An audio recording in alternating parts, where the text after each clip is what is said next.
வனவிலங்குகள் பாதுகாப்பற்று போயிரும்னா பல நூறு டன் எடை உள்ள வெடிமருந்துகளை வச்சு கல்குவாரிகளை தகர்த்து நொறுக்கிறீல.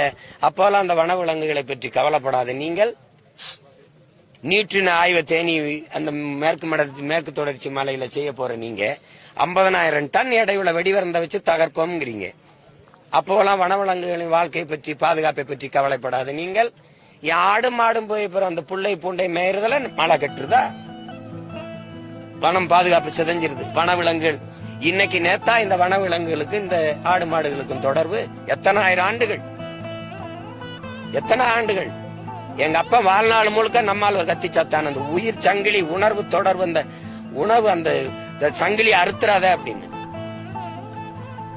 புலி மாட்டை அடிக்கும், ஆட்டை அடிக்கும், திங்கும். அதுதானே அதுதான் தெரிஞ்சுதானே நாங்க எங்க ஆயர்களும் பத்திட்டு போறாங்க. அதுல 2 மாடை திங்குது, ஆடை திங்குது. அதுக்குன்னு சேர்த்துதான் நாங்க வளர்க்குறோம்.